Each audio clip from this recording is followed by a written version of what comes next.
Que a maravilhosa graça e a paz de Cristo Jesus, Senhor e Salvador da Igreja, sejam com você, meu irmão, minha irmã, você que se reúne a nós hoje para inaugurarmos juntos este novo espaço que se abre neste canal que pertence à Secretaria de Música do Presbitério do Rio de Janeiro. Estamos inaugurando hoje a série A Música na Igreja, esse projeto que visa dar visibilidade e voz às iniciativas musicais que graçam no seio das nossas igrejas. A nossa intenção é fomentar um grande diálogo para que, por meio da partilha das nossas experiências no âmbito das igrejas locais, sejamos capazes de iluminar as vivências em outras comunidades. Um fala do que fez e deu certo, e aí o outro tira ideias que pode aplicar no seu próprio trabalho também, e a gente vai criando assim esta rede dialogal na qual todos seremos muitíssimo enriquecidos, por certo. Você que está chegando hoje, faça desde já a sua inscrição no nosso canal, ative o sininho das notificações, é bem rápido e assim você garante que não perde nenhum dos conteúdos que virão por aí. E certamente virá muita coisa boa. E nós temos a alegria, a honra, o privilégio de abrir esta série com uma convidada muito especial. E é neste clima feliz, nesta ambiência tão convidativa, que damos as boas-vindas à querida Clara Albuquerque. Clarinha, muito bom ter você aqui com a gente. Seja muito bem-vinda. Para quem não conhece, a Clara Albuquerque é a maestrina do coro Marcelo Ganter, um histórico coral de uma histórica igreja do Presbitério do Rio de Janeiro, a Igreja Presbiteriana de Botafogo, atualmente pastoreada pelo reverendo Cid Pereira Caldas. E hoje a gente vai conversar um pouco com a Clara, descobrir um pouco das iniciativas que ela tem desenvolvido ali, das experiências que tem implementado, o que funcionou, o que não funcionou. A gente quer aprender um bocado com tudo isso que Deus lhe permite vivenciar nesta sua igreja, que é tão amada por todos que a conhecem. Mas, Clara, como muita gente não conhece você, afinal a gente hoje dialoga com um público bastante amplo, a internet nos possibilita isto, eu queria falar um pouco de você antes de falar do seu trabalho e da sua atuação na igreja local. E a gente podia começar pelo começo, com redundância e tudo. Você é do Rio de Janeiro, você começou a sua formação musical de que maneira? Como é que a música se insinua na sua história? Bom, fala pra gente, Clarinha. Em primeiro lugar, eu gostaria de agradecer muito o convite. Estou muitíssimo honrada em ser a primeira convidada do programa e eu espero que seja um grande sucesso, né? E muito feliz desse convite vir de você, que é um amigo muito querido, de longa data. Longa mesmo. Longa. O pessoal de casa não sabe disso, mas eu e a Clara temos uma história assim, de amizade que vai de muito tempo. Inclusive, a gente estudou na mesma escola, lá no Colégio Pedro II, no Maitá, ao qual ela retorna anos depois, né, Clara? Para trabalhar como professora, um tremendo privilégio, uma experiência muito bacana. E depois fomos companheiros de escola de música e de trabalhos musicais os mais diversos. Mas naquela época, a igreja não era o ponto de contato ainda. Ela se tornaria depois. O Senhor estava fazendo os nossos caminhos convergirem nessa direção e a gente nem sabia. Mas isso a gente fala mais à frente. Vamos falar do que veio antes. Como é que começou essa história da Clara musicista? Então, eu sou do Rio de Janeiro. Eu sou do Rio de Janeiro. E eu comecei a fazer aula de música por iniciativa do meu pai. Ele tinha aquela ideia, Ele era músico, não? Não, mas a minha família, a minha avó, né, mãe dele, Tinha 14 irmãos e, assim, os meninos faziam aula de música, as meninas, eu acho que algumas, mas a música estava ali, mas não de uma maneira formal. Eu tenho um primo que é músico, e o irmão dele também é guitarrista, mas, assim, não seguiu profissionalmente. Mas, assim, com essa formação que eu tenho, eu acho que sou a única da família. Digamos que se profissionalizou nesse segmento. Ou que, assim, tem a atuação que eu tenho, né? Como professora, que fiz faculdade também. Esse outro primo, ele é músico popular, tem uma formação muito bacana também, e ele há muitos anos toca em navio, né? Faz em cruzeiros, mora na Austrália, ele tem uma carreira, assim, maravilhosa. Mas, digamos, é uma área bem diferente da minha, né? Sim. Assim, e a gente sabe um do outro, mas acaba que as trajetórias não foram assim, acho que não foi influência. Acho que a influência maior mesmo foi o meu pai ter esse prazer, assim, esse apreço, né, pela música e pensar assim, não, eu queria que as minhas filhas aprendessem, então ele colocou... Que bacana, e eu acho que de uma forma até uma coisa despretensiosa. Era a palavra que eu ia usar. Que teve, porque exatamente. Você descobriu ali uma vocação, pelo menos é a impressão que a gente tem, né, que você casou certinho com a atividade que faz. Sim. Era destinada a fazer... Isso, desde pequena eu tinha um encantamento muito grande pela música. Eu comecei com musicalização, iniciação musical com 7 anos, estava no conservatório da Dona Silvia Tavares, que era ali na Visconde de Carandaí. E aí eu fiz 1 ano de musicalização com uma professora lá do curso, e depois eu já fui para aula de piano com ela, fiz acho que 1 ano de aula de piano com ela, alguns meses, eu não me lembro bem. E depois eu tive aula com a Cris Marie Hackenberg, que, assim, ela também é um nome, né? Hoje em dia, na música coral. Nessa época ela estava... nessa época ela estava começando. E aí eu tinha aula de piano com ela. E a minha irmã também, a Juliana. Que eu conheço também. Ela tem um jeito tão jovial, ela é uma figura muito jovial. Que é até difícil imaginar que ela tenha sido a sua professora nessa época. Pois é. Que legal. E aí, nessa época também... Fórum Rio a Capela Vocal, Exato. Que ela organizava. E assim, eu não sei se foi o primeiro, mas nessa época um coro que me marcou muito foi o Viva Voz, que era um coro jovem adulto que ela tinha. Eu não fazia parte desse coro, né? Eu estava, enfim, ainda iniciando, e ela tinha ela até teve uma iniciativa, assim, com um coro infantil. Essa é a sua primeira experiência em música coral? Que eu vi, e né? E você já estava com que idade, ainda nos 7 anos? Não, então, eu não participei do Viva Voz, mas esse acho que talvez tenha sido o primeiro grupo dela, o primeiro coro. E eu também, eu gostava muito, assim. Mas já chamou a atenção. Já me chamou, eu já fiquei encantada. E a minha tia fazia parte do coro. Ela fazia parte. Mas... E esse despertamento, você está em que idade? Não sei, não me lembro bem, talvez uns 10 anos. Quer dizer, você despertou para isso ainda na infância, foi cedo. Sim, bem cedo. E então, assim, eu fiquei seguindo as aulas de piano, tive aula com ela durante um bom tempo, saí do canto coral nessa época. Você consegue trazer isso à memória? Você, criança, 10 aninhos, viu o coral Viva Voz, aquilo te chamou a atenção, e te chamou a atenção de que maneira?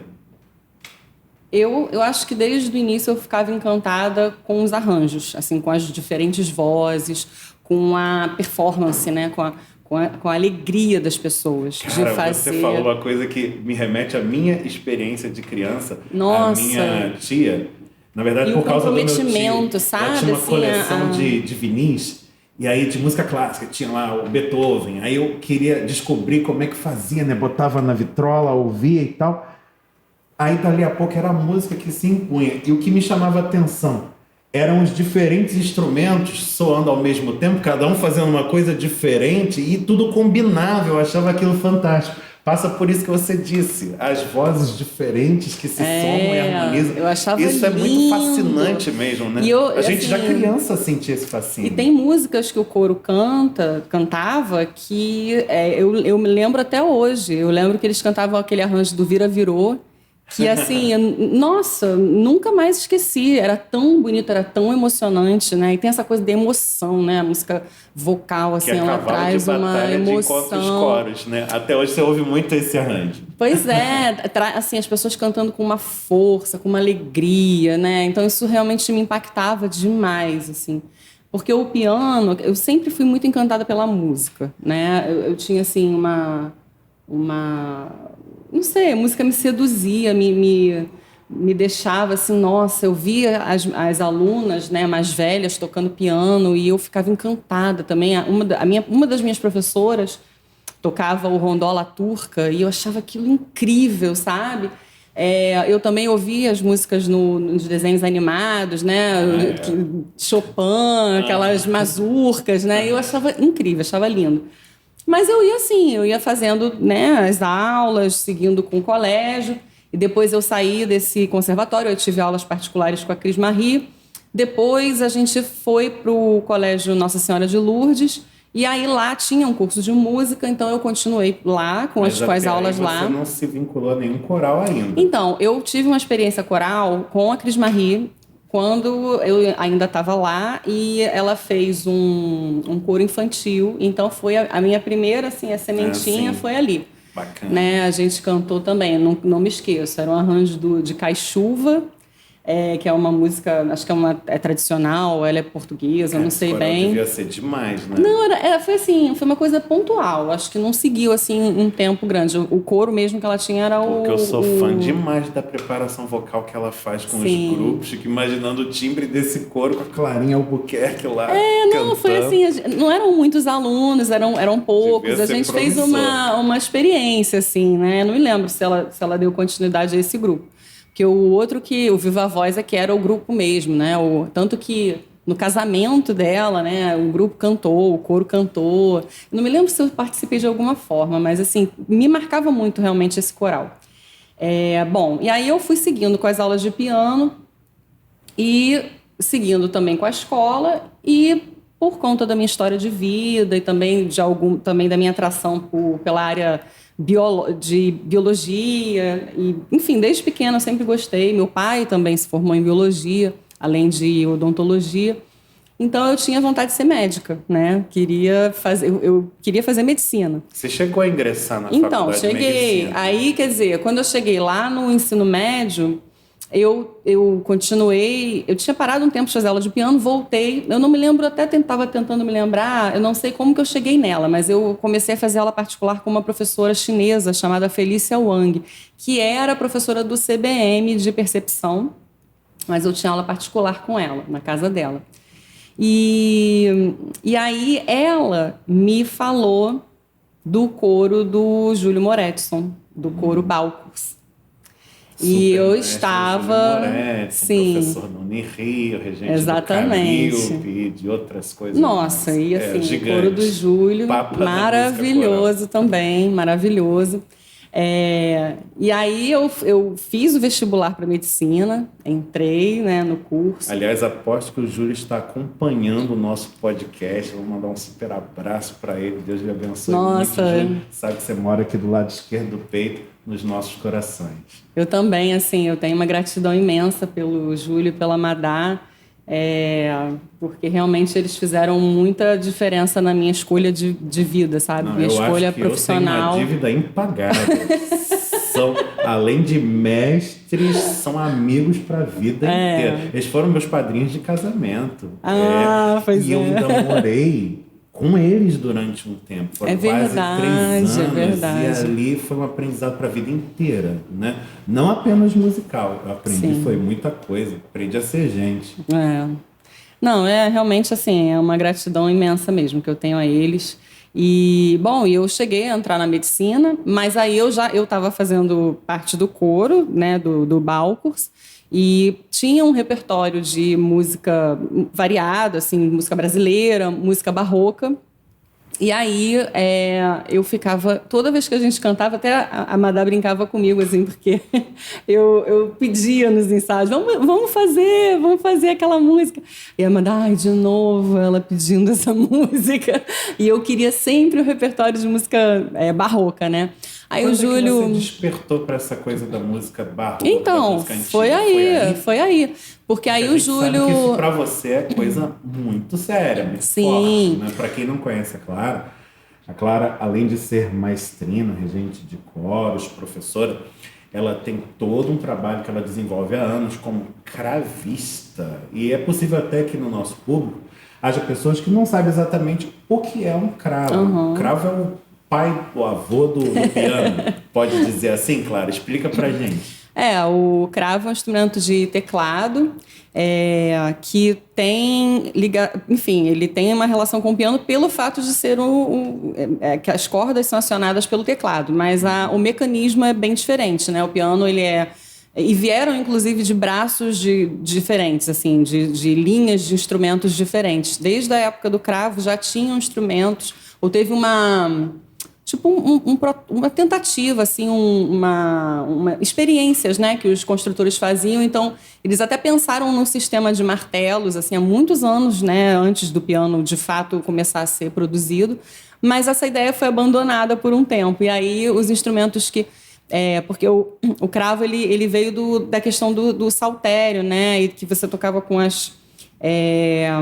umas penas, né, dedilhando assim o instrumento, e aí a ideia do teclado para acionar. Aquela palheta que o pessoal usa para tocar guitarra, violão.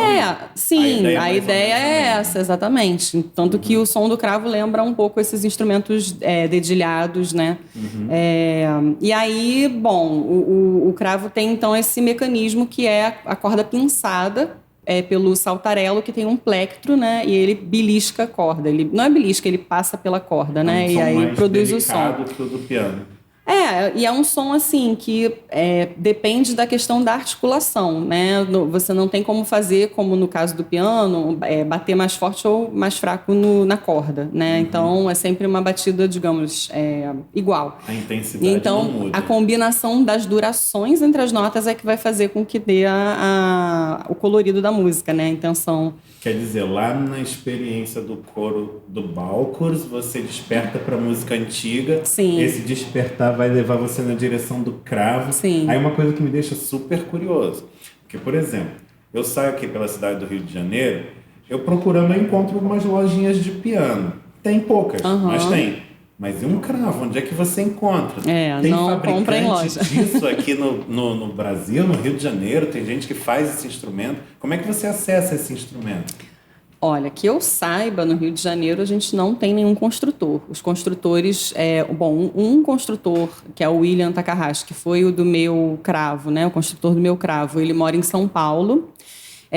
Tem a Maren, eu não sei exatamente onde ela mora. Enfim, a gente tem alguns construtores. Tem o César Guidini, que também mora em São Paulo, mora em Americana. E aí tem que pedir para o construtor fazer. Então, você escolhe o modelo, né? Os cravos, eles não são originais da época, eles são cópias históricas. Então, geralmente, você encomenda, né, um modelo italiano, francês, uma spinetta, que é um cravo menor, clavicórdio, ou um fortepiano, que é um piano, só que nos modelos iniciais, né? Quer dizer, não é fácil entrar nesse universo, né? E desenvolver estudos nessa área específica desse instrumento. Eu penso, por exemplo, na situação dos organistas. É também bastante difícil. Você não tem um mercado de órgãos ou organeiros aqui no Brasil, no Rio de Janeiro, pelo menos, não tem. Mas você tem as igrejas. E algumas igrejas ainda possuem órgãos, então acho que ali abre-se a possibilidade de estudantes desenvolverem.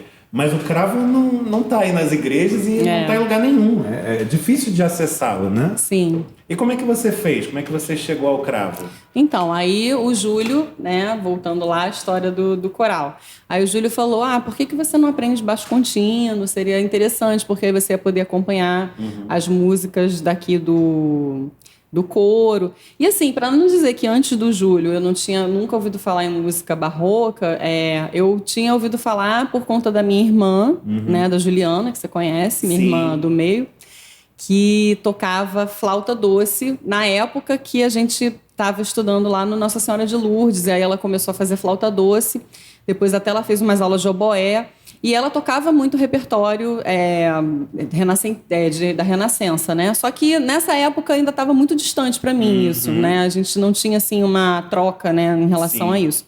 E aí ela chegou aí num festival lá em Juiz de Fora de música barroca e eu fui também acompanhando, mas mesmo nessa época eu via o cravo e eu não teve um encontro. Interessante. Levou um tempo pra isso acontecendo. Aí quando o Júlio falou, né, sobre isso, aí eu, mas o que é baixo contínuo? Aí eu fiquei, não, procura o Marcelo, ou procura... Não, aliás, ele falou, procura um professor de cravo, alguém que de repente na Unirio.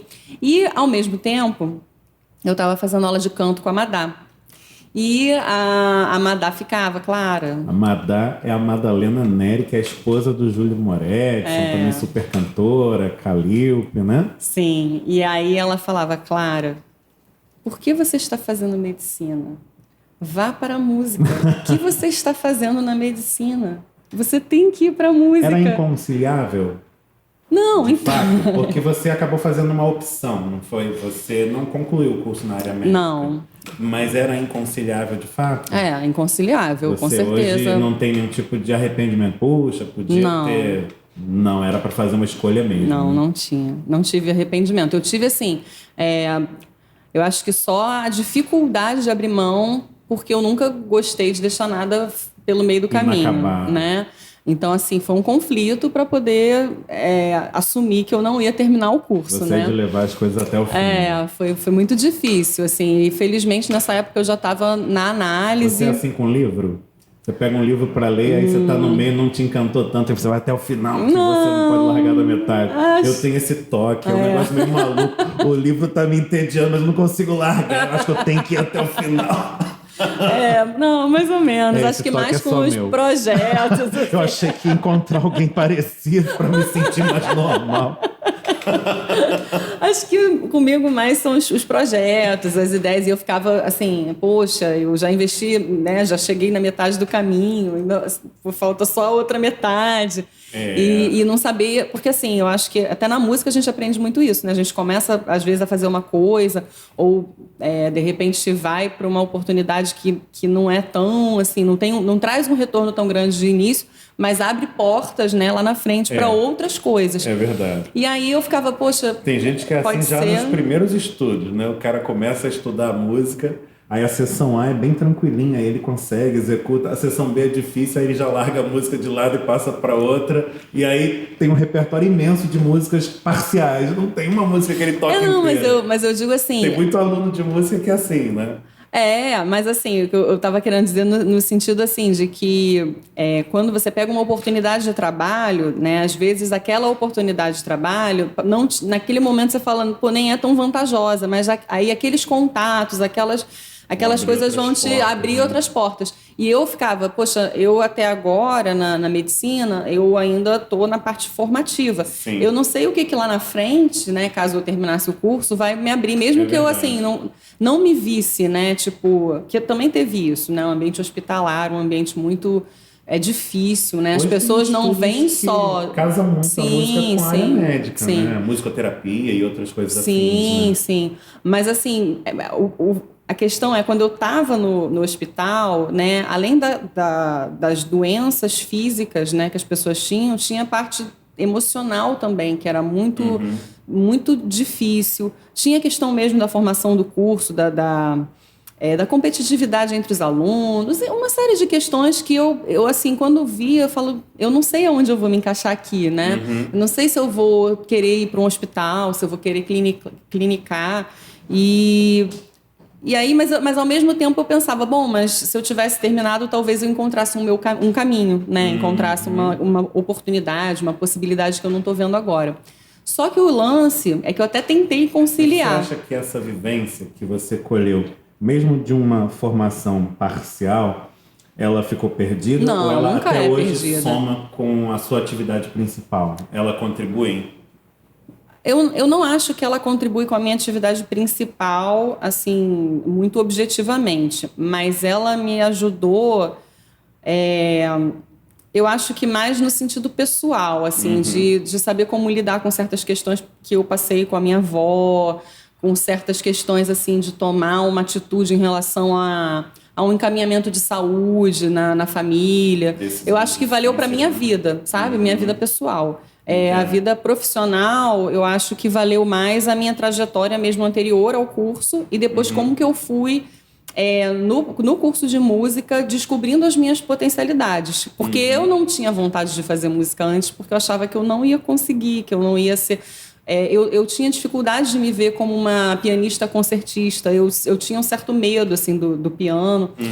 Então, eu não via um futuro, né? Mas acho que isso pesa sobre o estudante dos cursos de música convencionais das universidades. Exatamente. Não? E acho que é um peso até meio indevido, não sei.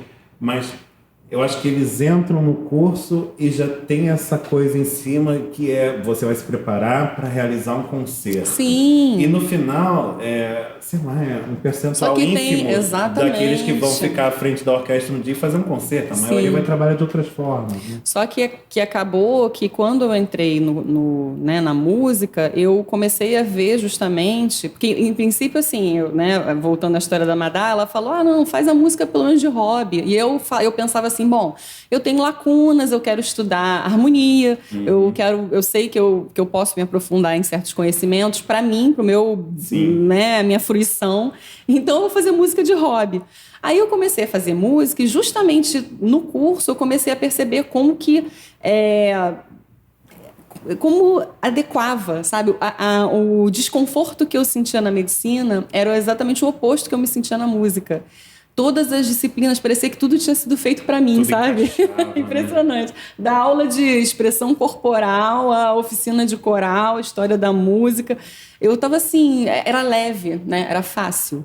E rapidamente eu comecei a ficar muito ocupada. E nessa época eu estava fazendo as duas. Só que teve uma questão de greves que eu consegui conciliar num primeiro momento. Sim. Então eu comecei fazendo as duas. E aí... Você fez o curso na Unirio? Na Unirio, de licenciatura. Eu entrei na licenciatura. E aí, bom, eu então entrei em contato com a Rosana Lanzelotti, como o Júlio tinha falado, né, da questão do baixo contínuo. Aí eu fiz algumas aulas com a Rosana. Depois eu conheci o Marcelo Fagerland num curso de férias que ele deu na UERJ. E aí ele, de início, me estimulou também bastante a questão do teclado. Ele falou, não, vamos começar. Então ele me convidou para fazer um curso de cravo complementar com ele na UFRJ. E eu ainda na Unirio, mas fazendo para poder levar a matéria para lá. A universidade que deu acesso ao instrumento. Isso, exatamente. Como é que eu chego ao cravo? Exatamente. E nessa época a UERJ ela tinha também essas iniciativas, né, de fazer cursos de férias. Eu acho que o jeito é esse, é festival, é curso de férias, são os concertos nas escolas, lugar entendeu? Da universidade pública, o oferecimento desse acesso. Exatamente. Né? Acho que de outra forma talvez fosse inviável, senão para você, para a maioria das pessoas. E eu assistia concerto lá na UERJ também, que tinha o projeto UERJ Clássica, então eu assisti concertos com o cravo lá na UERJ. Acho que o Marcelo chegou a tocar lá, mas teve a Christine Daxelhofer, que era uma cravista de Karlsruhe que vinha sempre. Então ela também deu concerto lá.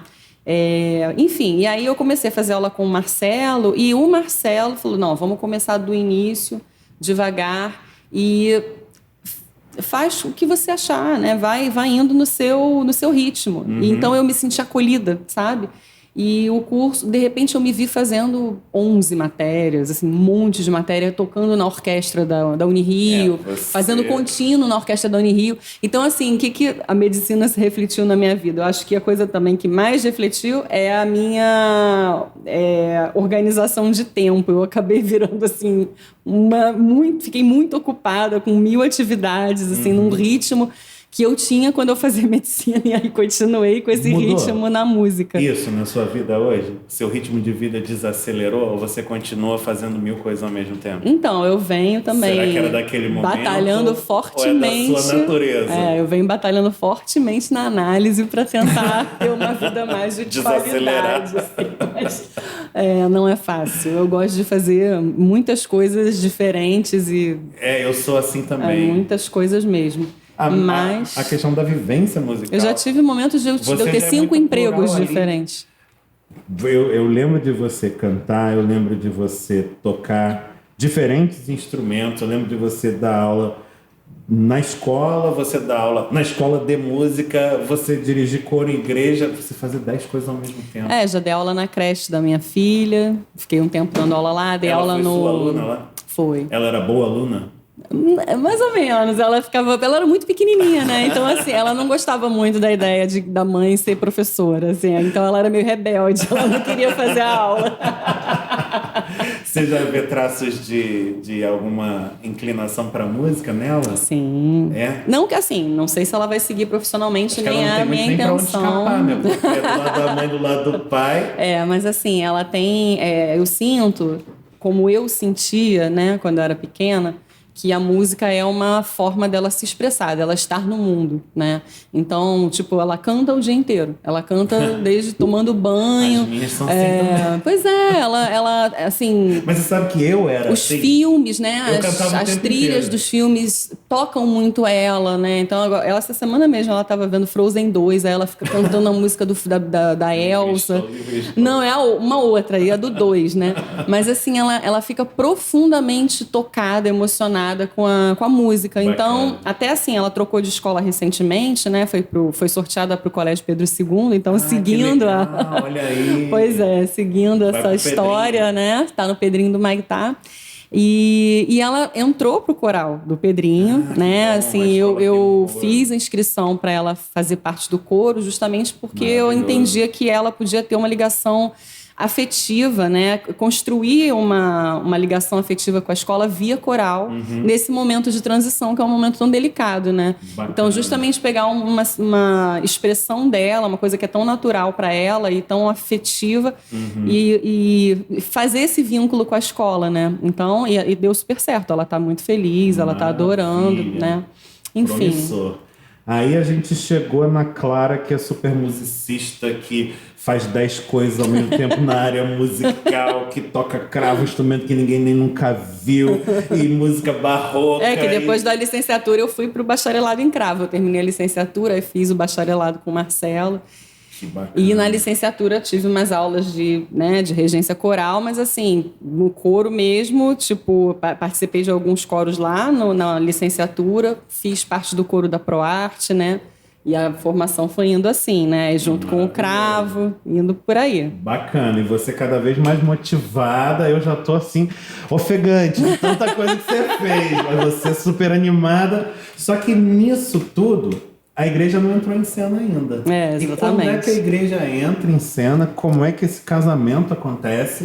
Porque hoje eu imagino, pelo que eu conheço da igreja de Botafogo, dos coralistas de lá, as igrejas de Botafogo, Copacabana, que é a igreja que eu pastorei, são igrejas muito próximas. Sim. Desde o início, sempre foi assim, né? Inclusive, a igreja de Botafogo tem um papel na plantação desta igreja aqui, que já vai para 110 anos. Então, é uma amizade de longa data. E pelo que eu ouço, esse casamento lá é até Deus encerrar, é até Deus levar a Clarinha, porque o povo ama você de paixão, né? Então o casamento deu muito certo. E a sensação que dá é que você tá lá a vida inteira. Mas não é assim. Conta pra gente. Então, até na verdade você conhece um pouco da minha trajetória, aliás você conhece tudo, da minha trajetória na igreja presbiteriana, né? Que ela tem o ministério conhecer.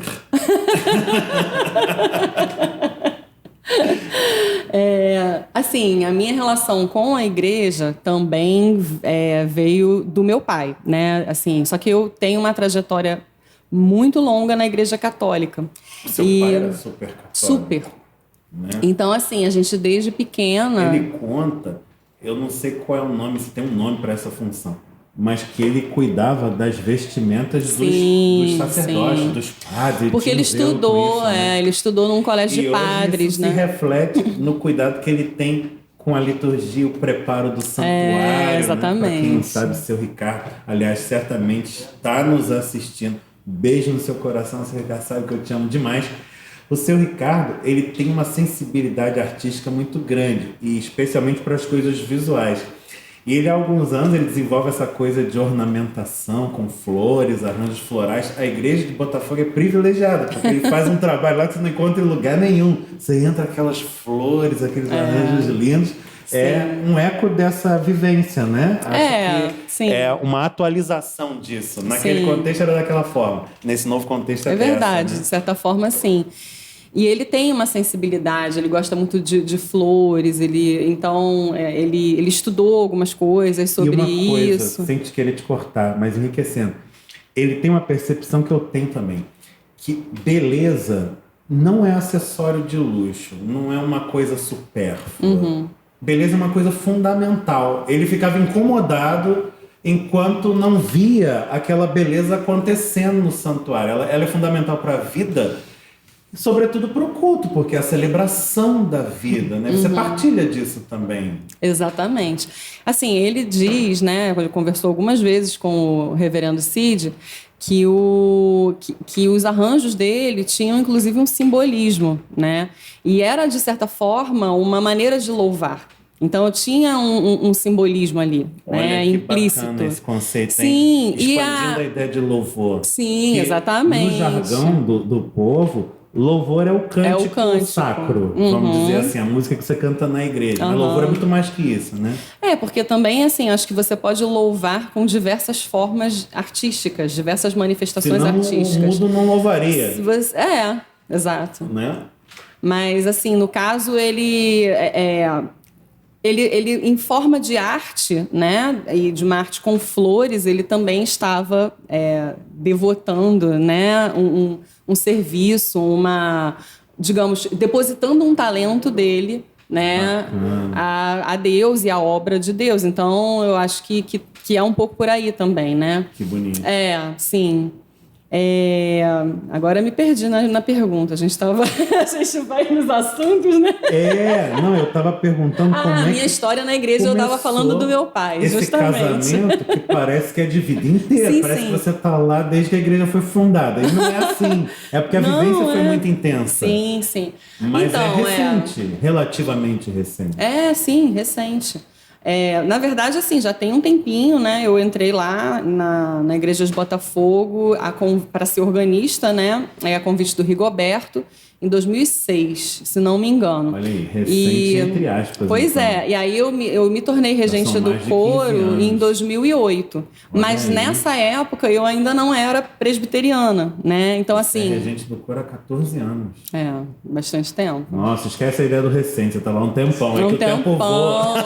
Um tempão. Que bacana. E mas realmente parece que foi rápido. Que a gente está falando de uma igreja mais que centenária. Sim, dessa com certeza. Né? E também do tempo de vida que o coro tem, né? Sim. Assim, das pessoas que vieram antes de mim. Esse coro tá lá desde que a igreja foi fundada? Não. Aqui em Copacabana acontece isso, é muito engraçado, porque a igreja foi fundada há 109 anos atrás. E no culto em que a igreja foi organizada, o coro cantou. Olha. Quer dizer, o coro já estava lá antes da igreja existir. Porque teve que fazer os ensaios, se juntar, se reunir, né? O que foi tardio foi batizar o coro com o nome que ele tem hoje. A Ideia Moraes. A Ideia Moraes, porque a dona Ideia marcou demais a história do coro, né? Ela quase que se divide em antes e depois dela. Aquele momento é muito singular, é um divisor de águas. Mas o coro já estava aí atuando há muito tempo. Assim, eu não sei bem, antes do coro Marcelo Ganter, quais eram os grupos que funcionavam. Eu imagino que, né, existissem outros grupos, né? Mas o coro Marcelo Ganter, se não me engano, começou em 78, se não me engano. Olha. Então, tem uma estrada, né, com a dona Eulita, a Ana Ribeiro Rodrigues, ela também foi regente. Teve o Rigoberto, depois teve o Rodrigo Afonso e depois do Rodrigo eu cheguei. Mas eu, enfim, não era presbiteriana nessa época, né? Era católica, então tive uma longa trajetória, né? Você era católica mesmo? Sim, então a gente ia... Assim, fui batizada, tive uma vivência... Então, não, assim... como eu disse, né? O meu pai, ele sempre fez questão da gente ir todo domingo à missa. E aí também, né, dentro da igreja, assim, eu nunca participei de coros, de grupos dentro da igreja, mas gostava de cantar as músicas, né, de certa forma me envolvia, né, na missa das crianças, fazia leitura, né, participava da liturgia. Mas, assim, desde pequena, assim como eu tinha inquietação em relação à música, né? Uma coisa que nunca me deixou, mesmo quando eu fui... Eu acho que até, assim, refletindo agora, tem um pouco de semelhança na trajetória, porque mesmo eu tendo ido para medicina, depois a música nunca me deixou, Sim. né? E assim, eu desde pequena sempre tive um fervor muito grande, assim, uma vontade de conhecer muito, né, a palavra, estar perto. Eu sempre amei e admirei muito Jesus e o que ele fez. Então, eu era muito aplicada, né, tipo, no estudo do catecismo, Imagina. né, fiz primeira comunhão, segui toda aquela trajetória na igreja. Tem alguma coisa que você faz em que você não é aplicada assim? Sério? Tem alguma coisa que você faz assim de uma maneira displicente? Não, isso aqui eu faço de qualquer jeito, só pra relaxar. Ou você é assim com tudo? Acho que sim. Sei lá, origami. Eu faço uma aula de origami, nem dou bola. Até o origami eu gosto. As apostilas do origami. Nossa, eu fui montar um aquário em casa, eu estudei um monte de aquarismo, mas o aquário realmente está um pouco abandonado, assim. Mas eu estudei uns 3 meses, assim, até fazer... Quer dizer, da sua índole mesmo, né? Você é super aplicado. Mas enfim, aí eu participei de grupo jovem, assim, realmente me envolvi bastante, né, na igreja. Só que acabou que justamente porque eu queria me envolver bastante, mais ainda, eu entrei num grupo muito rigoroso, assim, um pouco retrógrado, inclusive. Nas missas separavam os homens para um lado, as mulheres para o outro. Sim. E tinham coisas bonitas, assim, que eles faziam, mas a forma como as minhas experiências não foram felizes, assim. Entendi. Eu tive uma ligação muito grande com uma menina, assim, ela tinha eles chamavam de agrupamento, né? Então a gente toda semana se reunia para ler a palavra, para conversar, para trocar. Depois ela foi ser... enfim, foi ter um cargo na igreja e ela foi embora. E eu fiquei muito abalada e as pessoas falavam, não, você não pode ficar assim. Isso foi uma das questões, Sim. né? Mas aconteceram uma série de coisas que eu fiquei magoada, fiquei machucada e eu acabei saindo da igreja e fiquei... Aí foi quando a gente, né, começou a cantar junto no Mosaico, né, no grupo vocal que a gente cantava. Pra quem não sabe, a Clara fomentou esse trabalho lá na época da universidade. Eu, Lina, Rodrigo Afonso, que ficou regendo. Voltado à música antiga. Sim. E de cunho vocal. E foi uma experiência muito importante. Você sabe que eu já tinha alguma vivência com a música antiga até ali. Mas naquela experiência foi que o meu olhar se despertou para esse universo. Nossa, porque é um mundo. repertório, eu falei, assim, é um oceano, eu não imaginava. Sim. Né? E era muito legal. Como foi assim. decisivo aquilo para minha caminhada depois, né? Profissionalmente e para a vida. Foi uma experiência intensa, né? Curta, acho que a gente, talvez uns 2 anos, eu não lembro quanto tempo de Mosaico, mas foi realmente um trabalho assim muito legal. E aí, bom, então a gente conversou, né, nessa época, eu falei que eu estava afastada, mas que eu queria voltar. Eu falei, puxa, a igreja presbiteriana, acho que foi essa minha primeira vez, assim, o meu primeiro flerte, assim, com a igreja presbiteriana. Esse casamento ia dar muito certo. Aí, você, a igreja, olha aqui, tem que juntar. Eu não sei, eu tô muito, não sei. Eu ficava, né, muito assim, em cima do muro, não quero. Enfim, aí recebi esse convite, então, para ser organista da igreja. E o que eu achei bonito, assim, é que a igreja me acolheu, e acho que essa é uma característica muito marcante lá da igreja de Botafogo, né? Uma igreja muito amorosa, muito acolhedora. E eu sempre me emociono, assim, quando eu vejo como que as pessoas, independente das suas diferenças, de algum conflito que tenha, de alguma divergência de pensamento, as pessoas sublimam esses conflitos pelo amor, né? Pelo amor de Deus, assim, eu acho que é uma igreja que realmente é muito unida. E assim, eu fui acolhida de uma forma muito amorosa. E não fui questionada. Assim, às vezes eu conversava, né, com as pessoas, mas eu levei 5 anos, né, quer dizer, 2 como organista, 3 como regente, para eu me batizar, né, na igreja presbiteriana. Né? Porque eu queria, como assim, me fizeram acreditar lá naquele grupo, né, que eu estava ligada a Jesus mais pelas pessoas do que, né, do que de fato uma ligação verdadeira.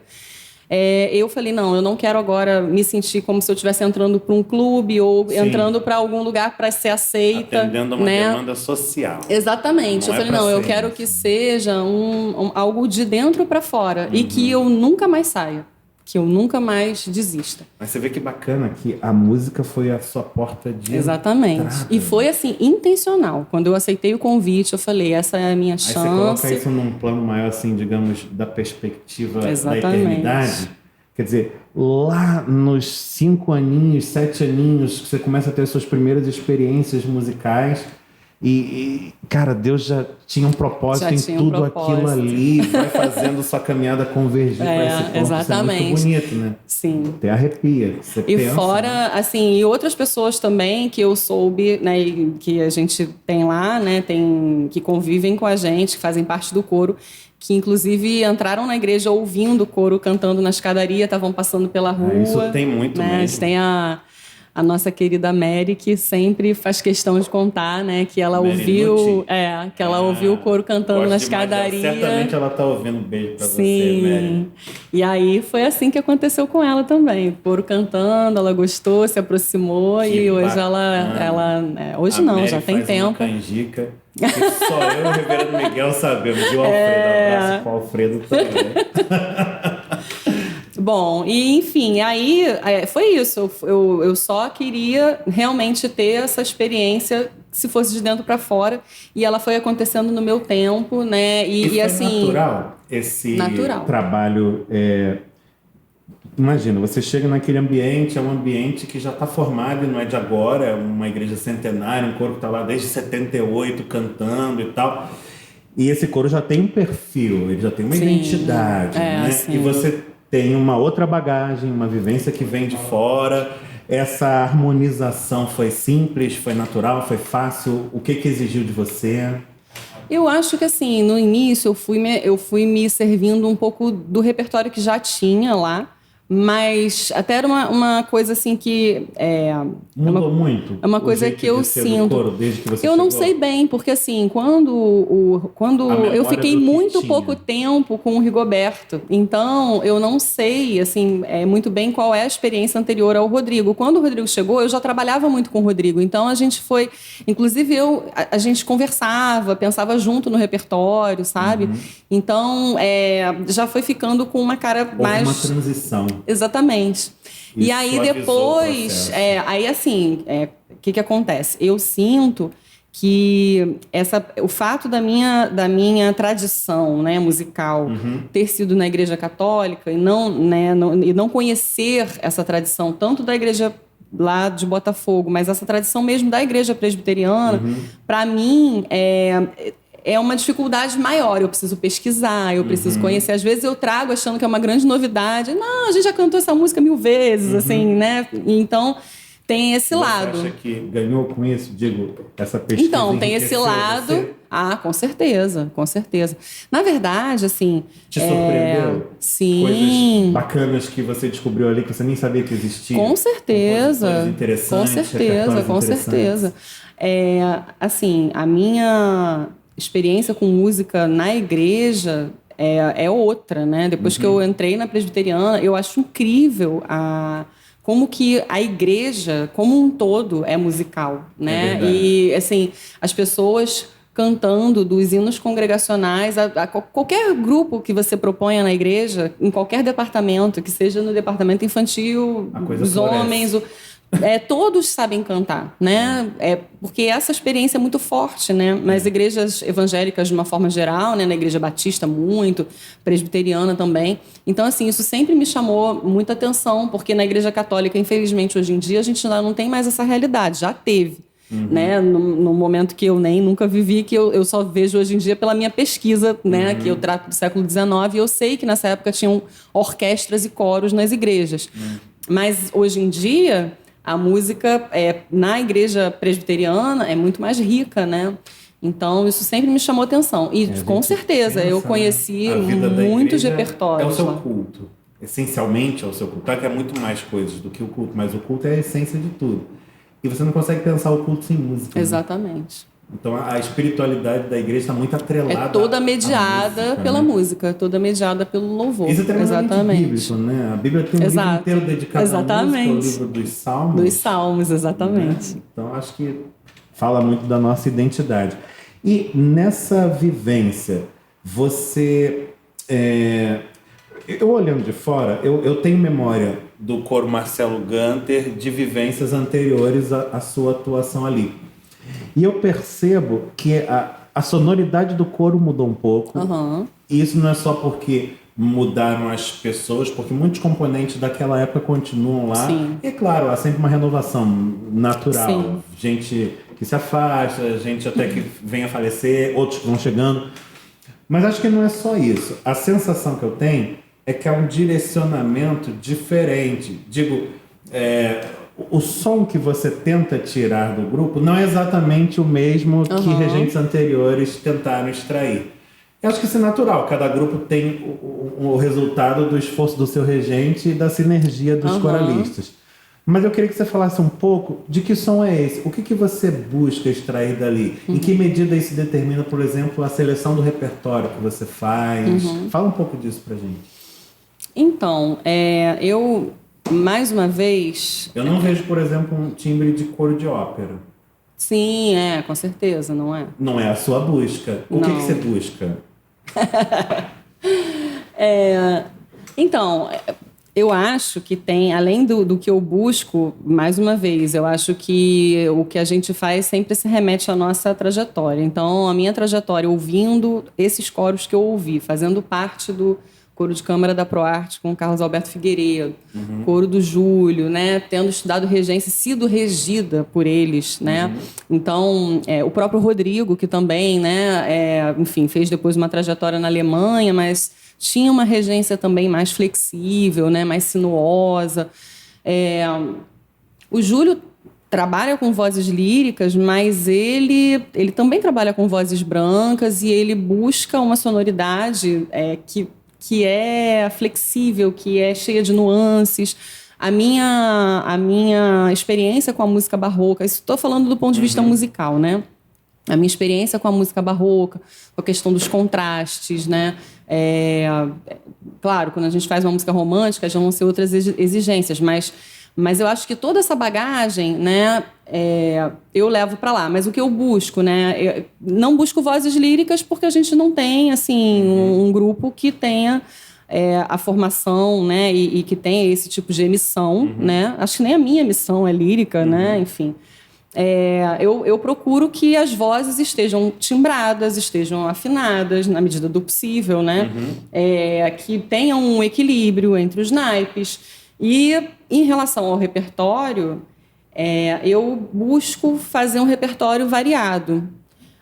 Antes de mim, eu acho que tinha um repertório, eles faziam um repertório até um pouco mais erudito, né, ligado assim a compositores clássicos, barrocos, românticos. E eu, no meu momento, assim, lá, às vezes que eu tentei fazer esse repertório, eu senti que a igreja não respondia assim, com nossa, é isso que a gente sente que é o louvor daqui. Não sei, é uma coisa de feeling, sabe? Nunca foi verbalizado, assim, mas não tinha um impacto, inclusive, do trabalho, né, que a gente fazia, não tinha um impacto com o retorno das pessoas em relação a isso. Parecido, por exemplo, às vezes eu leio alguma coisa, tirar do ambiente musical para ajudar a comunicar a ideia, tirar desse foco. Às vezes eu estou lendo um texto, sei lá, uma poesia ou um escrito de um filósofo, de um teólogo, seja o que for. Eu acho aquilo muito bem escrito, muito interessante, tá bom. Mas às vezes eu leio e digo, caramba, eu queria ter dito isso aqui, porque isso aqui deu voz ao meu pensamento, da maneira como eu queria expressar. Às vezes casa, né? É uma coisa incrível, mas casa. É uma outra cabeça, de um outro sujeito. Mas ele expressou o que estava dentro de mim. E acho que na música acontece isso também, não? Sim. Quer dizer, não é que aquela música é melhor do que a outra, não. Mas é que com aquela eu consigo me expressar. Exatamente. E a liturgia demanda isso, que o fiel consiga expressar a sua devoção, não é? Exatamente. Então, por isso, como a gente difícil passa... você pegar Essa coisa que é muito subjetiva. É totalmente subjetivo. Uma sensibilidade muito acentuada, que e é o seu assim, caso. não tem que. Também não pode passar por uma valoração de dizer que uma é mais, outra é menos, né? Assim, mais importante ou mais, sei lá. Quer dizer, isso é um aspecto distintivo do seu trabalho. Você é uma pessoa que está tentando afinar com essa demanda do seu público, né? Exatamente. Porque você poderia ter uma postura até impositiva. Você vem de um meio erudito, então você conhece a música que é mais excelente, que é a melhor, e é essa aqui que a gente vai fazer, e aí dá tudo errado. Pois é, assim, aí é uma mescla da minha experiência enquanto cravista e enquanto professora. Porque quando eu estou na sala de aula, enquanto mediadora, eu preciso lidar com um repertório e uma vivência que às vezes é até fora da minha zona de conforto, porque eu vou lidar com um repertório que os meus alunos ouvem, que é significativo para eles.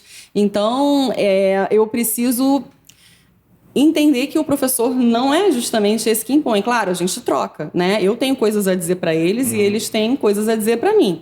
Mas eu não imponho, né, a determinada coisa, porque se eu impuser, não vai dar certo. Mas é um equilíbrio difícil, né? Porque eu fico pensando, você como educadora, você como regente é uma educadora também, porque você está formando aqueles cantores que estão sendo formados musicalmente por você. A maioria ali são leigos, não tem um estudo musical dirigido, e através do coro eles estão sendo educados. Sim. E aí, se você caminha só com as demandas deles, é como se de repente você só fosse dar pizza, bife, batata frita, hambúrguer, e aí cadê as fibras e os outros nutrientes, né? Você tem que conseguir balancear isso muito bem. Né? Exatamente. Não assim, é fácil. Quer dizer, também não é bem, não acho que seja hambúrguer para lá e fibras para cá. Assim, eu acho que a gente tem, isso não tudo são questões de, não é? Eu acho que só é diferente, assim.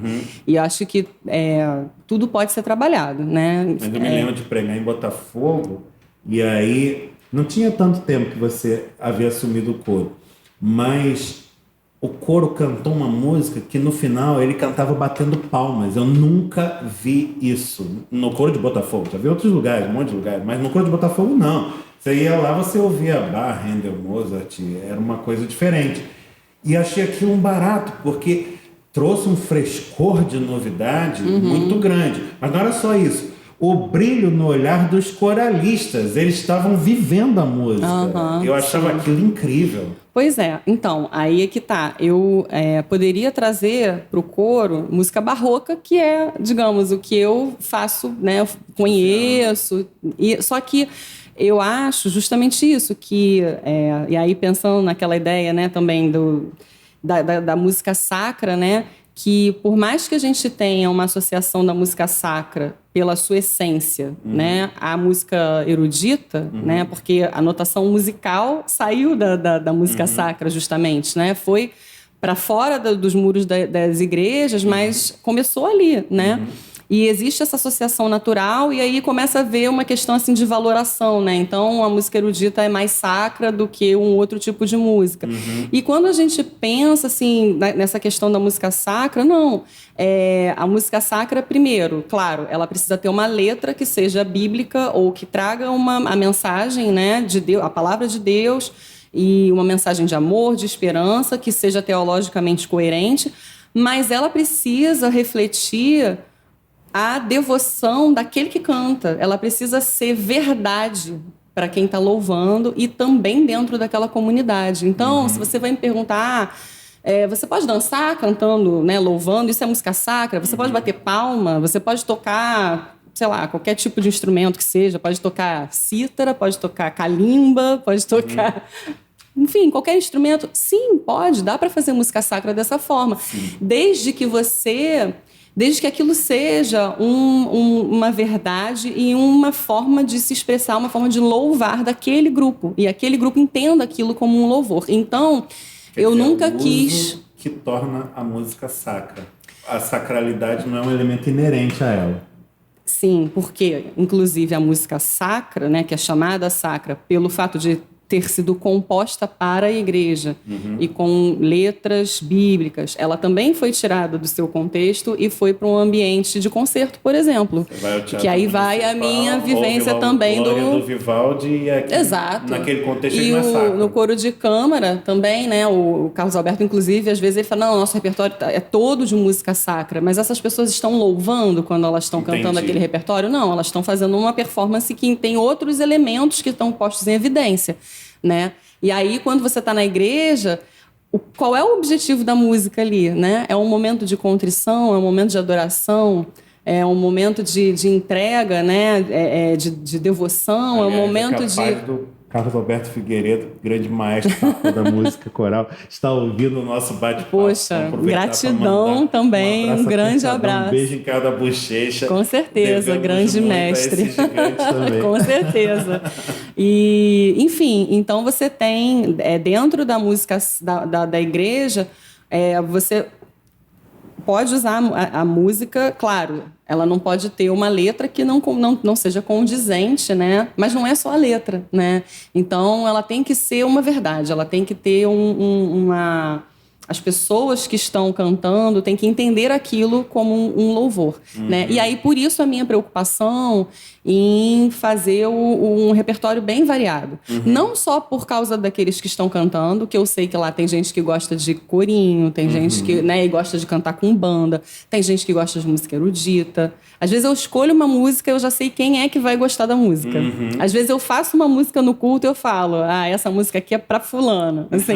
Então, eu procuro trazer... E essa parte que você falou da fibra, aí o que eu trago? Às vezes eu trago certos desafios pro coro, determinados repertórios diferentes ou músicas um pouco mais complexas, né, no sentido composicional, ou que fujam assim do que a gente costuma fazer, que né? Eles precisam se encaixar, mas também precisam ir alargando exatamente, o seu horizonte exatamente. De expressão, né? E aí, com isso, além de você contemplar, né, assim, as pessoas, eu fico com a impressão de que às vezes a gente se perde nessa questão porque a gente quer a música que nos agrada e nisso está perdendo de vista que a música tem que agradar a Deus, sobretudo. Sim. Né? Quer dizer, eu não estou cantando para mim. Ela deve me agradar, entre aspas, no sentido de me permitir a expressão da minha fé. Isso. Mas, sobretudo, ela tem que ser agradável para Deus. Claro, né? Com certeza. Mas aí é que tá. Eu acho assim que eu associo um pouco o louvor à oração. A gente, às vezes, não sabe como orar, né? Mas a nossa intenção... A gente não sabe orar como convém. Então, é o Espírito Santo que intercede por nossos gemidos inexprimíveis. O que a gente espera é que Deus receba o nosso louvor e que a gente possa fazer... Mas eu acho que, assim, o pontapé inicial é a gente... louvar com todo o nosso ser, louvar com o nosso coração. E se aquilo que a gente está louvando, né, se aquela música que a gente está fazendo não for uma música que você se identifique, não sei se eu soube me explicar, mas que te remete a outra coisa que não seja louvar, essa música não é eficaz nesse sentido, né? Dessa comunicação, dessa ligação. Então, nesse sentido que eu acho importante. E aí eu estava falando, né, da questão dos estilos diferentes que eu trago, não só para quem está cantando, mas para quem também recebe a música, né? Então, eu acho que a gente, para levar essa mensagem de amor e esperança para diversas pessoas, né, para pessoas que são diversas, a música precisa ser diversa. E sem colocar gêneros musicais em ordem de grandeza. Eu gostei disso, me deu um gancho legal. Você tinha falado que a música sacra pode ser feita com marimba, cavaquinho, agogô, não tem problema. O que importa é o espírito e o uso que a gente vai fazer daquele material. Mas você tem uma ênfase na música coral. E aí eu pergunto a você, se você reconhece nesse gênero do fazer musical, no gênero coral, um gênero privilegiado para a música litúrgica, você acha que ele favorece mais do que outros gêneros? Eu penso em alguns aspectos, por exemplo, o fato de o canto coral ser coletivo, eminentemente, agregar gente diferente. Sim. O fato de ser vocal e a voz é um instrumento musical que Deus mesmo moldou. Mas não sei se essa é a sua percepção, ou se você tem outra leitura. Comenta um pouco isso. Então, mais uma vez, eu acho que tem a ver com o contexto, né? Tem a ver com tudo que você falou, mas tem a ver com o contexto. Eu, por exemplo, quando entrei na igreja de Botafogo, a igreja já era muito... já tinha a prática coral muito consolidada, inclusive cada vez mais, né? Que a gente tem agora a gente tem vários grupos corais. Quantos grupos coros? Então, tem o coro feminino, o coro masculino, tem o madrigal... Tem o coro da SAF, eventualmente o coro do departamento infantil, o coro Marcelo Ganter, o quarteto Quatro Cantos. Acho que falei todos. São pelo menos 7. O do departamento é eventual, mas assim... E já teve um coro que a Helen também montou, que era com os adolescentes. Bacana. Então, assim, é uma igreja muito musical. E que casou com um ministro que tem um coração e é músico, na música. Exatamente. Que certamente está ouvindo a nossa conversa. Um abraço forte para o meu amigo, querido reverendo Cid Caldas, super maestro. Acho que isso é decisivo também, né? Com certeza, um pastor que é músico e que reconhece o valor da música no culto, né? Mas assim, então eu ali na igreja de Botafogo, eu digo, poxa, os hinos congregacionais, que não deixam de ser também uma prática vocal e coral, né? E coletiva, aliados ao coro, fazem um louvor maravilhoso. Mas a gente vai à noite nos cultos vespertinos e ouve o Kalel. No último domingo foi assim foi uma experiência assim coletiva incrível com a última. Curta, mas eu tive com o Kalel, sabia? Eu tocava baixo elétrico. Olha só. E assim. Naquela época eu era mais magro e tinha bem mais cabelo. Eu lembro dessa época. Não, talvez não dessa época, mas assim, a gente se emocionou de uma forma, foi assim, uma unção, foi tão sublime, sabe? Então eu te digo novamente, não acho que importe isso, né? A questão de qual é o grupo, qual é o tipo de música, mas o coro, eu falo isso muito para eles, né? O coro, para mim, ele tem um significado especial como uma metáfora da sociedade perfeita, da sociedade ideal, da comunidade ideal. Porque você aprende que cada pessoa, com as suas diferenças, com as suas limitações, com as suas particularidades, com as suas aptidões, né, é importante. E quando se soma ao grupo... e quanto melhor ela seja, ela não vai se sobressair, ela vai melhorar o grupo, ela vai melhorar o seu naipe e ela vai contribuir para que haja um melhor equilíbrio, uma melhor harmonia daquele grupo. Equilíbrio é a palavra-chave aí, hein? Pois é, e assim, e o próprio regente também, ele não é ele idealmente não deve agir de uma forma autoritária, mas como um mediador, como uma pessoa que está atenta. Eu quero falar disso, isso é bem bacana. Pois é, que está atento ao grupo. O papel do regente como mediador de conflitos. Tem muito isso. Pois é, mas assim, aí é que tá. Eu não vejo assim como conflitos, mas como... Tensões. Então, eu não sei, eu posso estar assim, nem percebendo, mas eu não vejo Você, lá exemplo, muitas tensões. O coralista que preferia a música que bate palmas, já o outro preferia cantar só coros de bar. E aí tem uma pequena tensão, mas Sim. Você, como regente, você trabalha para manter essa turma toda engajada, em harmonia.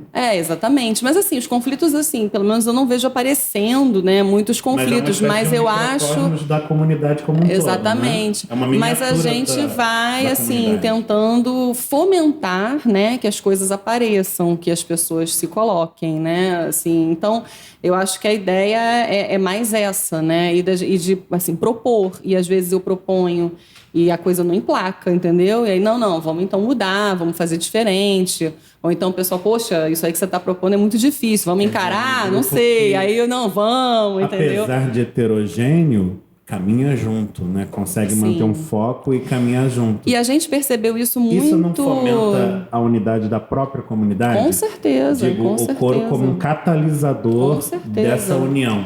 Tipo uma pedrinha que cai num lago, produz uma onda que vai se alargando. Com certeza. Eu acho assim que as sociedades, né, cada sociedade tem a sua parte nisso, né? Porque as pessoas acabam formando suas comunidades, os seus grupos de oração, os seus grupos de convívio. Mas como lá o coro abarca pessoas de várias sociedades diferentes, ele acaba que junta a igreja mesmo, né? Ali naquele núcleo. E tem uma coisa que acontece ali em sentido literal que é bem bacana. É que no coro você tem voz. Com certeza. Exatamente. Né? Você entra ali para dar voz a algo que está lá dentro. E o que eu acho assim muito bonito também é que não é só a questão musical, mas como você começa a acompanhar de pertinho a vida de cada um. Então isso ficou muito evidente na pandemia, né? Quando a gente se viu assim numa situação de muita aridez total, né? Na verdade, aridez de contato. E quando a gente voltou a fazer as reuniões virtuais, como que isso gerou uma proximidade entre as pessoas e uma sensação de companhia mesmo. Fala um pouco dessas estratégias que você teve de usar durante a pandemia. Então, como e aí é que foi assim, isso? além da questão, né, Inviabilizou estar junto. Isso, e aí a gente fez o coro virtual. Havia uma coisa assim que a gente ouvia de isso, aí não tem previsão de mudar, parecia que o apocalipse ia se deflagrar, nunca mais a gente ia se reencontrar. E aí, como é que vocês lidaram com isso? Então, aí no início... A prática coral estava inviável. No início a gente não lidou, né? A gente ficou sem fazer nada e depois, aqui também, né, em Copacabana, a Helen e o Daniel começaram a ter o coro virtual. A gente gostou da ideia e começou lá também. Você também me falou do Daniel. E, enfim, agradeço também muito ao Daniel por todos esses momentos, né? E esses anos aí que a gente teve. Pro Daniel. Que a gente caminhou, né? E vem caminhando. Mas, enfim, a gente conseguiu dessa forma. O que foi também, assim, um crescimento muito grande em termos musicais, né, para o grupo, porque hoje em dia, inclusive, a gente se serve das guias, né, que a gente produziu nesse momento. Eu acho que também foi um grande caminho. As guias eram gravações para o pessoal estudar. E para gravar em cima, né, para a gente poder montar a edição do coral. E elas continuam sendo utilizadas para a gente estudar para as reuniões e até para driblar certos problemas de ensaio, né, de uma eventual falta de algum coralista. Então as pessoas estudam durante a semana com as guias. Lá deve ter vivido isso também, mas aqui em Copacabana uma coisa muito interessante é que a gente se acostumou com o coro da igreja, é um coro histórico, é um coro muito consistente, faz um trabalho muito bom e a gente sentia falta dele durante a pandemia. Mas o fato é que quem desfrutava desse coro era a nossa comunidade, que é um grupo relativamente pequeno. Depois que a gente começa a jogar isso na internet... Aí você não mede o alcance. Nossa, você começa a dialogar com um público muito mais amplo. Um vídeo do coro dava centenas de visualizações. Sim. Então, essa interação com o público maior foi uma coisa também muito interessante. E até entre as igrejas, né? Porque aí vieram outras manifestações também, outras iniciativas de fazer encontros de coros virtuais. Então, a gente também conseguiu... conhecer, né, outros grupos. Então, eu acho que teve esse aspecto positivo. E o coro, nesse momento, a gente percebeu o quanto era fundamental essa nossa comunidade de fé, essa nossa comunidade, essa nossa família, para também dar força uns para os outros nos seus momentos de dificuldade, né? Que as famílias, cada uma de uma forma...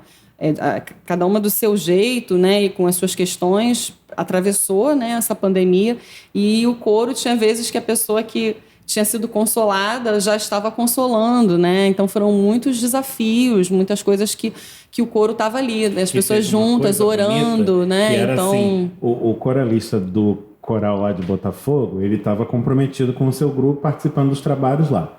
O coralista de Copacabana, mesma coisa com a sua própria igreja local. E assim, cada coro na sua igreja, cada coralista na sua comunidade. Só que o coro virtual, ele abriu a possibilidade de um certo intercâmbio. E isso foi muito rico, porque tinha gente do Coral Ideia participando do Marcelo Gunter, o pessoal do Marcelo Gunter cantando no Canuto Regis, e todo mundo fazendo essa troca gostosa. E acho que depois a sensação é que não queria mudar isso mais, né? E até hoje ainda tá assim, né? Sim. Essa interação é muito rica. Com certeza, muito. E eu acho que mudou um pouco a cara dos coros, digo não apenas visualmente, óbvio, mas a sonoridade dos coros muda também. de lá para cá. Com certeza. Gente aprendeu uns com os outros e muda para melhor.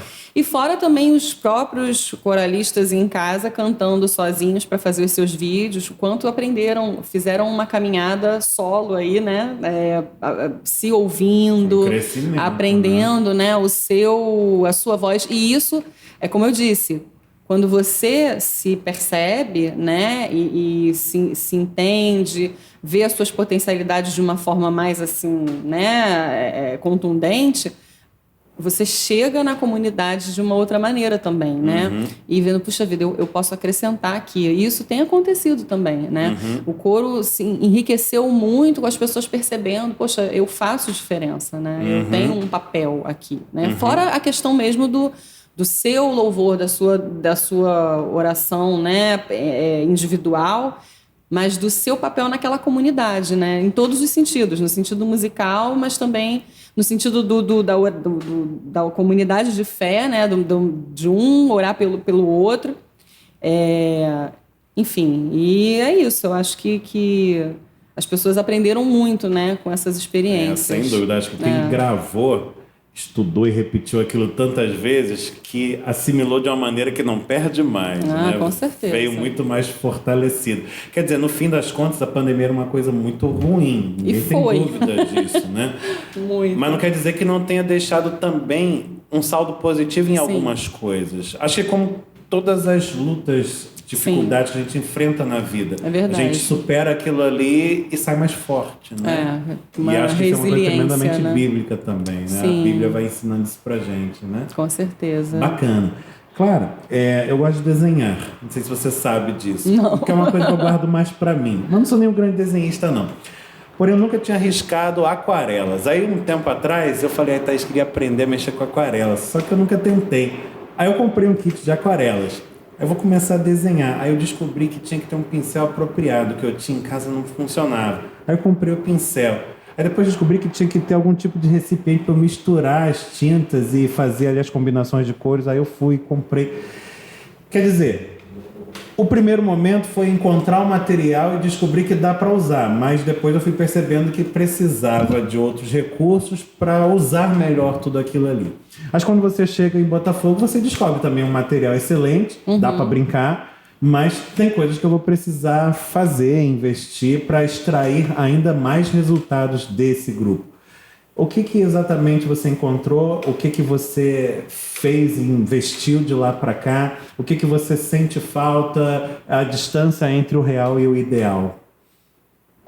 Na verdade, como eu te falei, eu me baseei no que a gente já tinha em termos de repertório. Eu gosto muito de conversar com as pessoas para saber, assim, o que se faz na igreja em termos de tradição, porque, como eu disse, né, eu não conheço essa tradição que a igreja já tinha, então eu sempre pedi muitas sugestões, né? E eu gosto também de pesquisar. Então, assim, já estou agora também, né, pesquisando para a próxima cantata de Natal. Que você não conhecia, mas descobriu e que você destacaria. Tipo, isso aqui é um tesouro. Sei lá, o Gordon Young, não sei. Por exemplo, eu não conhecia John Leavitt, Mark Hayes, mas, assim, até antes disso, né, certas cantatas que para eles eram fazia parte de uma memória afetiva, né? Tipo, uma vez a gente fez um mix de cantatas tradicionais, né? Noite de Milagres, Rei dos Reis, Anjos, Natal dos Anjos, que são cantatas que foram cantadas várias vezes, Maior Amor, e que, assim, eu não conhecia nada desse repertório, né, nem quem eram esses compositores, e aí depois eu meio que, assim, fui nessa linha, né, vendo o que essas pessoas vêm fazendo, ou compositores nessa linha, né, de composição, agora mais recentemente, vem fazendo. Então eu descobri um site. Maior Amor, acho que é a mais pedida em todas as Páscoas. Pois é. Se você perguntar 10 coralistas, 11 vão pedir Maior Amor. Vamos fazer Maior Amor. Então, assim, eu fui aprendendo muito com essa tradição, com essa bagagem e buscando coisas assim também. Então, quanto ao material humano, o seu coro, ele me parece um coro bem equilibrado, digo, quantitativo de homens, de mulheres, você consegue distribuir bem e balancear os naipes. Mas sempre foi assim? E você eventualmente vê dificuldades nessa área? Não, na verdade sempre Eu sei foi... que tem comunidade que se queixa, aqui falta soprano, não, aqui Sim. faltam homens. Como é que é isso? Então, lá, de uma forma geral, a gente tem menos vozes masculinas. Mas, assim, eu até que agora tenho um certo equilíbrio, apesar de que eu tenho um bom número de sopranos e contraltos, realmente tem menos vozes masculinas. Mas a questão mais, assim, pontual é a frequência, né? Nos ensaios, ou às vezes nos cultos.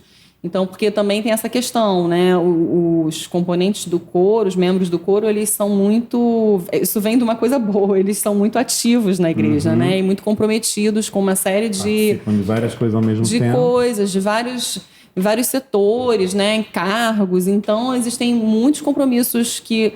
Não é que sejam juntos, né? Mas são muitos. Então, acaba que nem sempre eu tenho todo o coro, nem nos cultos, nem nos ensaios. Então, acontece. Tipo, no último culto vespertino, eu tive um baixo. E aí, reverendo Cid, ajuda a gente. Ele foi cantar no naipe de baixo. No pastor, aí fica Pois bom. é. Então, assim, às vezes acontece. Eu tenho um tenor, né? Então, isso tenor acontece. veio no ensaio anterior e no dia para cantar veio outro tenor. Outro coral. E a Aí gente tem que driblar essas coisas. Eu queria assim. saber sobre estratégias que você usou no seu trabalho, desde que você chegou lá até aqui, e que você fizesse assim um arrazoado. Essa aqui é uma coisa que eu descobri que dá muito certo. Essa aqui é uma que eu descobri que deve ser abandonada a priori, não vai levar a lugar nenhum. Você consegue fazer esse balanço? Então, assim, uma coisa que eu preciso intensificar mais é a questão da técnica vocal, por exemplo, que é uma coisa que, assim, às vezes o tempo de ensaio não dá. Há alguns coros que trabalham com a figura de um preparador vocal. Você sim. sente essa demanda? Não especificamente, assim, a gente até consegue. Já teve um momento que a Helen estava com a gente lá, então ela chegou também a fazer um pouco, né? Às vezes ela fazia uns minutos de preparação, a gente fazia depois o ensaio. Então, assim, eu vejo um pouco de falta de tempo de ensaio e de costume mesmo da gente. Não, agora, de disciplina, sabe? Não, a gente tem que ter agora um tempo de preparação e depois a gente vai fazer o ensaio. Então, isso é uma meta, Você assim. acha que essa é uma Eu acho que isso é estrutura importantíssimo. desejável? Sim, sim. Porque eu vejo, por exemplo, eu tenho colegas que são regentes e eles tocam, regem, fazem a preparação vocal, eles fazem tudo. E fazem por convicção, porque eles têm formação tanto como instrumentista, quanto como regente, quanto como cantor, e gostam da maneira como eles fazem. Então não querem terceirizar isso, não querem passar essas funções para outros. Mas já tem outros colegas que é diferente. Eles fazem tudo isso, mas porque não tem recursos para investir num profissional, falta mão de obra naquela localidade. E aí ele faz porque tem que fazer, mas se sente mal porque acha que não rende o suficiente. Como é que você vê essa estrutura em termos ideais? O que seria o ideal? O coro tem que ter um regente, um instrumentista, um preparador? Não, eu acho que, pelo menos para mim, assim, ser instrumentista e regente, né, quando eu preciso, inclusive, nos ensaios fazer isso, é difícil, porque aí eu não consigo ouvir o coro de frente, né? E nem dar alguns direcionamentos porque eu estou tocando. Então, isso me complica um pouco, né? Então, eu acho que é muito, assim, óbvio que precisa ter um pianista acompanhador. E, assim, a Estela é muito mais, a Inês, né? São muito mais do que pianistas acompanhadoras. Totalmente a capela. Então, eu acho difícil. Lá em Botafogo, as pessoas estão bastante acostumadas a cantar com o piano, e eu acho um pouco complicado cantar músicas inteiras a capela. Já fiz algumas tentativas, mas eu acho complicado assim, para segurar a afinação. Mas isso você disse, as pessoas estão acostumadas. Se fosse um grupo novo, a dificuldade seria a mesma? Eu confesso que assim, eu nunca tentei, porque... Eu já vi algumas iniciativas, eu acho admirável, porque da minha perspectiva, eu acho bem... trabalhar assim com um grupo amador é muito, muito difícil. Eu fico espantado. É difícil. Mas tem também um fator aí, que é o seguinte, eu não sei como é a frequência com que o coro lá de Botafogo atua na liturgia. Mas, por exemplo, aqui em Copacabana, todo domingo eles cantam. Não tem um domingo que eles não cantem, salvo nas férias. Eles tiram férias em janeiro, nós e é o temos. único mês em que eles não cantam. Mas fora isso, eles cantam dominicalmente. E aí todo domingo eles têm que ter pelo menos 2 peças prontas para colocar na liturgia. E aí nesse ritmo de produção, fazer um trabalho a capela ia ser impossível mesmo. Tem porque isso também. demanda tempo de Claro. maturação, né? Não, e assim, Eu não sei se esse seria um fator decisivo para essa dificuldade lá. tem isso, mas ao mesmo tempo, eu percebo que o piano enriquece tanto também, sabe? Eu prescindi da Inês ou da Estela, né, Quer tocando. dizer, você não vê o piano como uma muleta. Ele é um adicional relevante. Exatamente. Então, assim, agora mesmo a gente no aniversário da igreja fez um repertório que tinha uma parte de piano tão linda, sabe? Eu brincava com a Estela que era um recital, assim. Não, depende da música, depende do estilo, né? Aí tem músicas que ficam mais adequadas no órgão, outras no piano, mas pelo Mas digo em repertório. relação ao cantor. Não. O fato do piano ser mais percussivo, o órgão proporcionar notas mais sustentadas. Não vejo diferença, não. É mais pelo estilo mesmo. Então, assim, eu sinto que acrescenta muito. E mesmo dependendo de quem está acompanhando, da música que seja, o coro responde de uma forma diferente. Então, não sou só eu que proponho, né? Que proponho a dinâmica. Às vezes eu tenho principalmente com a Estela, né, que está mais comigo, eu tenho um entrosamento muito grande, porque a gente se entende assim no olhar, né? E antes de eu pedir, ela já sabe o que eu quero que ela faça. Então, assim, e ela me propõe muito também, né? Então, assim, a gente essa tem é fundamental, muito. essa sintonia, né? E aí, o que acontece? Eu não consigo ver a gente sem a Estela, sem o piano, né? Eu acho que o coro responde de uma forma, né? A esse estímulo sonoro do piano de uma maneira que eu não quero prescindir dele, né? Então, acho que assim, se for o caso, um determinado repertório, às vezes algum trecho eventual, a capela, acontece, né? Na música, assim, tem um trecho que para, mas dependendo do grupo, dependendo de quantos ensaios eu fiz, às vezes até um apoiozinho do piano eu deixo. Senão, às vezes a gente encara mesmo, faz aquele trecho a capela e vai, acontece, né?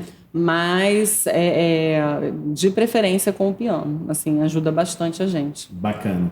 E uma última pergunta, porque o nosso tempo já declina e a gente vai avançando para a conclusão.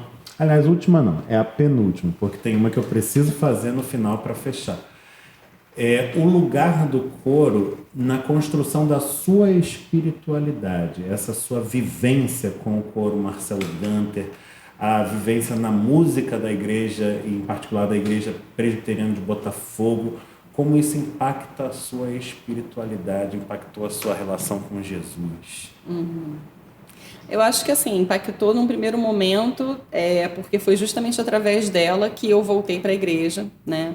E estar, né, fazendo música com um propósito impactou a minha vida profissional. É uma música que tem um sentido, né? Que tem ela tem um porquê, né?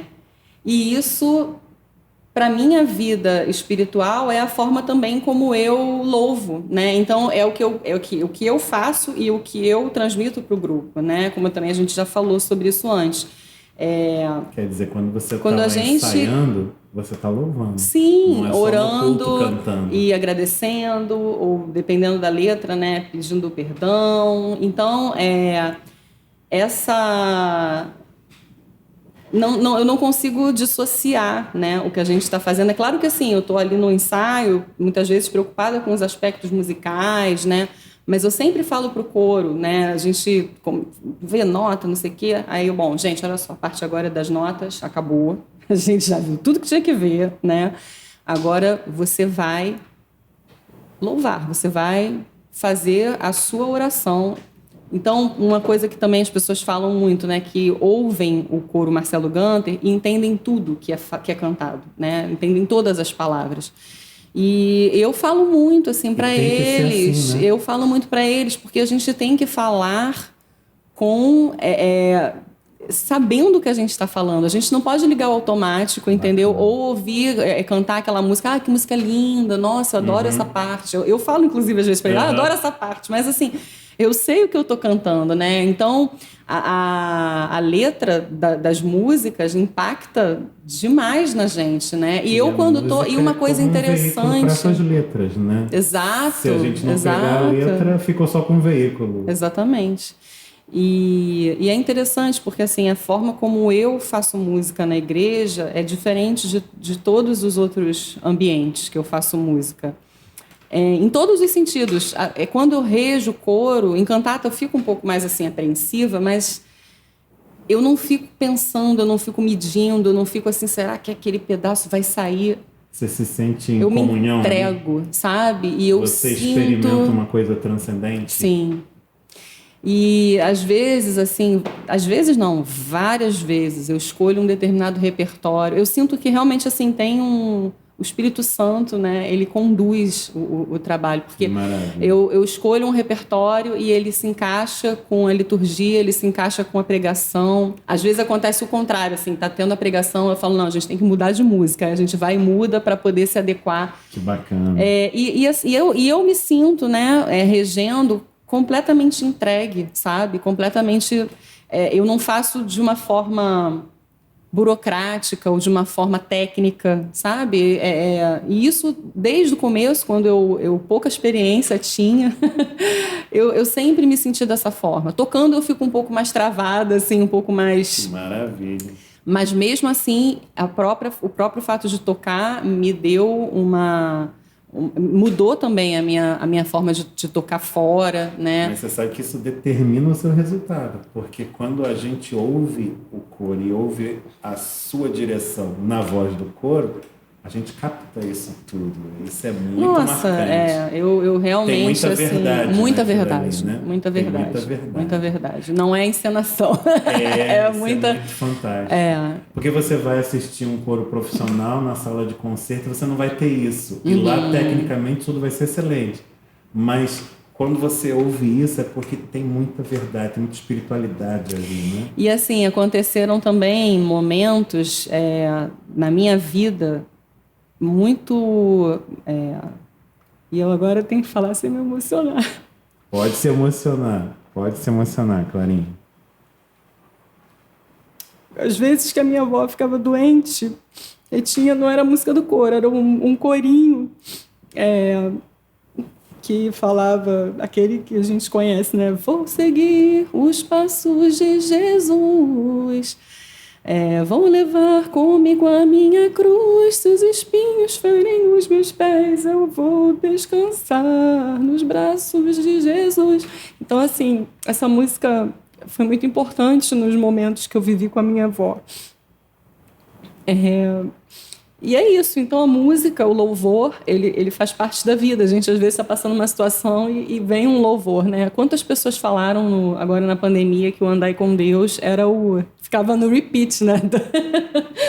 do celular, né? E é isso, o louvor faz isso. E eu também com a minha sogra, né? Antes dela falecer, no último dia de vida dela, eu fiquei umas 2 horas com ela na igreja e eu fiquei cantando vários hinos, um atrás do outro. E ela já estava, assim, de coma, né? Realmente se despedindo. E aí escorreu uma lágrima, assim. Nossa.